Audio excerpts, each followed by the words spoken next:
నిరాశ్రయుల కోసం ఏర్పాటైన గోదావరికంలోని ఆశ్రమ కేంద్రాలకు కూడా రాజకీయ గ్రహణం పట్టుకుంది. ఒక మంచి సంకల్పంతో ఇక్కడి బస్టాండ్ సమీపంలో కౌన్సిల్ పరంగా 50 లక్షల రూపాయల నిధులతో ఏర్పాటైన ధనశ్రీ నిరాశ్రయుల ఆశ్రమం కొద్ది రోజులుగా నా అనేవారు లేని పేదలకు భరోసాగా నిలిచింది. రాత్రి వేళలో కడుపుకు అన్నం అందించి అండగా ఆశ్రయంగా నిలిచింది. అయితే సజావుగా నడుస్తున్న పరిస్థితుల్లో ఈ ఆశ్రమ నిర్వహణ కోసం కాంట్రాక్టు పద్ధతిలో టెండర్లు పిలిచారు. దీంతో అంతర్గతంగా ఏం జరుగుతుందో తెలియని పరిస్థితి. పరిణామంగా నిరాశ్రయులకు ఆదరణ, ఆశ్రయం లేక చలిలో పడరాని పాటలు పడుతున్నారు. అయితే మంచి ఆశ్రయంతో నెలకొల్పిన ఈ నైట్ షెల్టర్లు నిరాశ్రయులకు భరోసాగా ఎల్లకాలం ఉండేలా ఇక్కడి కౌన్సిల్తో పాటు కమిషనర్, మేయర్, ఎమ్మెల్యే తగిన చర్యలు తీసుకునేందుకు సత్వరమే స్పందించాలని పలువురు ప్రజా సంఘాల నాయకులు డిమాండ్ చేస్తున్నారు. గోదావరికని పారిశ్రామిక ప్రాంతంలో నగరపాలక సంస్థ నేతృత్వంలో మరి కొంతమంది నిరాశ్రయులకు కానీ, యాచకులకు కానీ, నిరుపేదలకు కానీ గృహాలు లేని వారికి నైట్ షెల్టర్లు, ఒక్కొక్క నైట్ షెల్టర్కు దాదాపు 50 లక్షల రూపాయల నిధులతోటి మరి కార్పొరేషన్ నిర్మించడం జరిగింది. ఉదాహరణకు చూస్తే మరి బస్టాండ్ ఆవరణలో ఉన్నటువంటి నైట్ షెల్టర్ దాదాపు కొన్ని నెలలుగా మూతబడి ఉంది.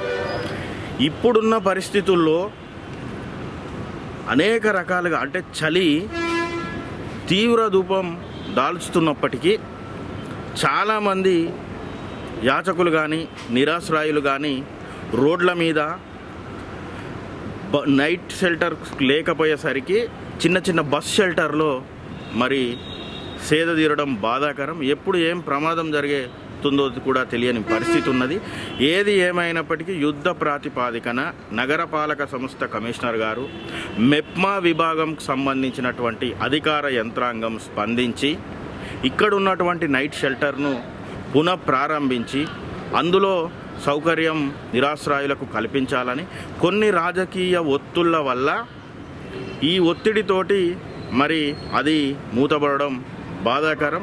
ఈ రాజకీయ ఒత్తిళ్ల వల్ల నిరాశ్రయులు కానీ, నిరుపేదలు కానీ రోడ్ల పాలవుతూ ఉన్నారు. వెంటనే నగర కమిషనర్ గారు కానీ, మేయర్ గారు కానీ, అవసరమైతే గౌరవనీయులు ఎమ్మెల్యే గారు దృష్టి సారించి త్వరితగతంగా నైట్ షెల్టర్ నిరాశ్రయులకు సౌకర్యం కల్పించాలని కమ్యూనిస్టు పార్టీగా మేము నగరపాలక సంస్థను డిమాండ్ చేస్తూ ఉన్నాం. నిరాశ్రయుల వసతి కోసం మెప్మా లక్షలు వెచ్చించి ఏర్పాటు చేసిన నైట్ షెల్టర్లు ఈరోజు నిరుపయోగంగా ఉండడంతో నిరాశ్రయులు రోడ్లపైన ఎముకలు కొలికే చలిలో బిక్కుమంటూ దిక్కుతోచని స్థితులలో రోడ్లపై జీవనం సాగిస్తున్నారు.